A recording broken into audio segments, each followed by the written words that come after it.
Vincent Chibugo is a veteran of the 1981 to 1986 National Resistance Army War that was fought in Luweero Triangle. Whenever he takes a walk in Luweero district where he has lived all his life, Chibugo's mind flashes back memories, some pleasing and others sorrowful.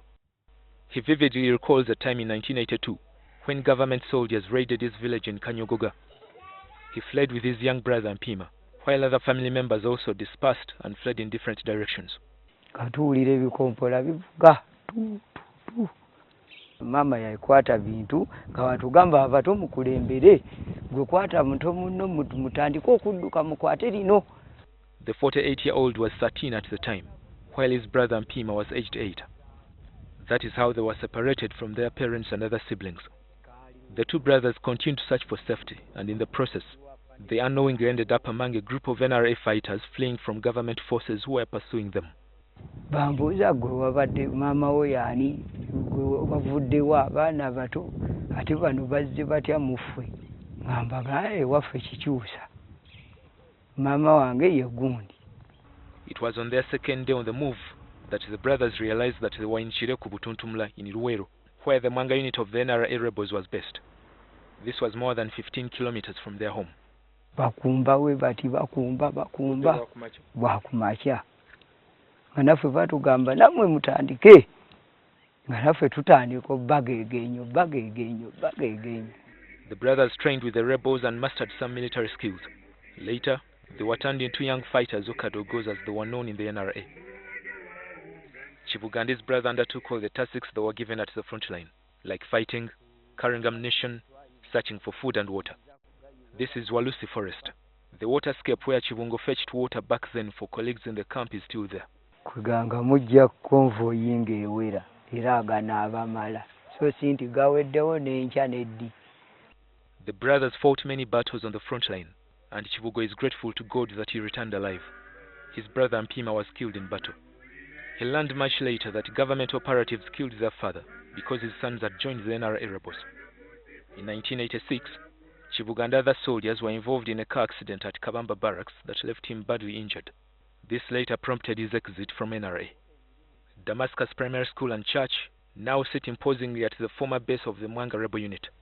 2 years ago, government gave Chibugo 1.5 million shillings as a reward for his role in the Bush War. He now tills the land to support his wife and 7 children.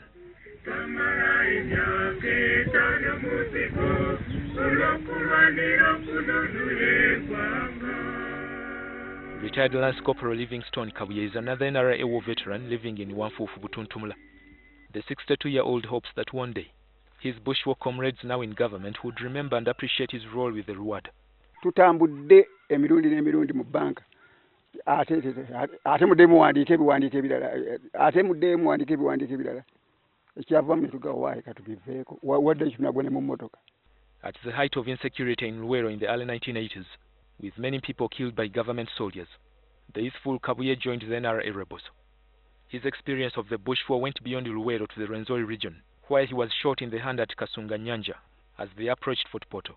Abamu baafa abamu bagwa nga wendi kumpi nafande lijema nga tulina bonna bafande sabata tulina abo bonna abo lijema nga tulina ye nakalowoozi kaka akatona ennyo nyinza n'okwogera watatera kubaliza wantu yakwangu wantu yida mulagani ng'agudde olwo abuuza ki abuuza kuganga bonoga nti abantu bano baagala kutta abantu bange okubamalawo. Kabuye quit NRA in 1996 and returned to Luweero to start a new life. He's disappointed that his efforts have not been appreciated with a token. The veterans have mixed feelings about President Yoweri Museveni's government they helped to capture power. While some are disappointed, others are contented that Luweero, which was a killing zone, is now safe. Kitwali tugendera okusinga kutereeza mirembe ekyokubiri kubeera ntubeera bulungi naye nze nganzi omu siri bulungi nti banira ssente naye ndaba nga sirina buzibu bwensanze mu gavumenti enetiko era nganze ndi mumativu n'ekyo kitono kye nnina. Bwagendanyi was among the NRA fighters who overran the Bukongo UNLA detach. Government soldiers used this house as a command center, but they didn't last long here. Whenever he passes near this aging house and root to his garden, several memories linger on Bwagendanyi's mind. To the veterans living in Luweero, nearly every place is a reminder of the NRA bush war that directly affected them and their families. This particular area is called Katabwebuchibi. It housed one of the biggest NRA rebel camps between 1983 and 1985. And each of the veterans that was based in this camp has a story to tell.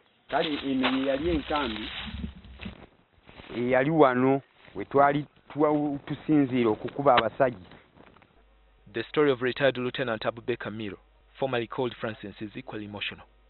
He's not only disappointed that he offered himself to fight and was not rewarded, but also reminded of a family feud that arose after he joined NRA. Obukubagana mu family we bulina kakati tetukwatagana era nawali nze nasikira kitange neera ebintu nabimala gabirekawo. His siblings blamed their failure to go to school on his decision to join the rebels. UNLA soldiers killed their father because Miro joined NRA. He spent most of his time in the bush in the Katabwebuchibi camp. Miro claims that President Museveni, the founder and leader of the NRA, has not done enough to support veterans like him. Tatujjukidde kuba baasindika bw'agamba nti abasindise ne batatuusa ng'ate ffe tetujja kubafoosinga. 31 years after the NRA bush war, many veterans and civilians are still waiting for rewards promised by government. Many have since given up and no longer look back with pride at their contribution to the NRA bush war. But some are content with enjoying the freedom they fought for. Frank Walusembi, NTV.